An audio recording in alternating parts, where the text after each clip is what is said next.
नमस्कार दोस्तों, स्वागत है आपका मेरे चैनल पे। दोस्तों, जैसा कि आप जानते हैं कि अभी डिफेंस क्षेत्र के अंदर आत्मनिर्भर होने के ऊपर बल दिया जा रहा है। इसमें इंडियन डिफेंस मिनिस्ट्री ने बहुत सी चीजों की नेगेटिव लिस्ट भी जारी कर दी है और अब इनका इंपोर्ट संभव नहीं हो सकेगा, इसीलिए इसको अब इंडिया में ही बनाया जाएगा। लेकिन दोस्तों, इसके लिए ये भी कहा जा रहा है कि प्राइवेट सेक्टर को साथ में लाना पड़ेगा। तो अब DRDO ने अपने प्लान बना लिए हैं। क्या है उसके प्लान, इसी के ऊपर बात करेंगे। चलिए दोस्तों, शुरू करते हैं। तो दोस्तों, DRDO ने अभी कहा है कि उसने 108 सिस्टम और सब सिस्टम ढूंढ लिए हैं जो अब इंडिया के अंदर ही डेवलप किए जाएंगे और पूरी तरह से इंडिजिनस डिफेंस इकोसिस्टम बनेगा। और अभी DRDO का delegation union defence minister Rajnath Singh ji से भी मिला था, जहां पर उन्होंने अपने 108 सिस्टम और सब सिस्टम के बारे में बताया कि इनका डिजाइनिंग और डेवलपमेंट अब सिर्फ इंडियन इंडस्ट्री के द्वारा किया जाएगा। और इस इनिशिएटिव से इंडियन इंडस्ट्री को मौका मिलेगा कि वह बहुत सी टेक्नोलॉजीज को डेवलप कर सके और आत्मनिर्भर भारत बना सके। और साथ ही दोस्तों, DRDO अब इंडस्ट्री की मदद भी करेगा इन सिस्टम के डिजाइन, डेवलपमेंट और टेस्टिंग के लिए अगर किसी भी तरह की रिक्वायरमेंट आती है।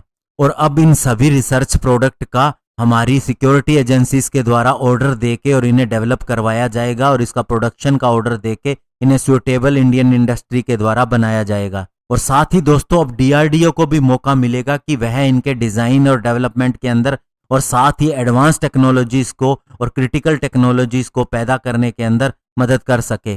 और DRDO के साथ में काम करके हमारी डिफेंस इंडस्ट्री भी इतनी मैच्योर हो जाएगी कि वह अपना खुद का सिस्टम खुद ही डेवलप कर सकेगी भविष्य के अंदर। और अगर हम अभी DRDO के इंडस्ट्री बेस की बात करें तो इसके अंदर कम से कम 1800 MSME कंपनीज आती हैं। इसके साथ में DPSU, ऑर्डिनेंस फैक्ट्रीज और लार्ज स्केल की इंडस्ट्रीज भी शामिल हैं। और DRDO ने बहुत से इनिशिएटिव लिए हैं ताकि इंडियन इंडस्ट्री एक डेवलपमेंट कम प्रोडक्शन पार्टनर के रूप में इन्वॉल्व हो सके और साथ ही बहुत ही कम कॉस्ट के अंदर अपनी टेक्नोलॉजी इंडस्ट्री को दे रही है और साथ ही फ्री एक्सेस दे रही है अपने पेटेंट्स के लिए। तो दोस्तों, हम कह सकते हैं कि DRDO के द्वारा बड़ी जल्दी अब ये सिस्टम तय कर लिए गए हैं, इन प्रोडक्ट्स को ढूंढ लिया गया है जिसे लोकल इंडस्ट्री के द्वारा बनवाया जाएगा और उन्होंने इंडस्ट्री भी देख ली होगी इसके लिए। तो जब DRDO तैयार है प्राइवेट कंपनी के साथ काम करने को, और प्राइवेट कंपनी में कैसा काम होता है आप जानते हैं और कितनी स्पीड से होता है ये भी आप जानते हैं,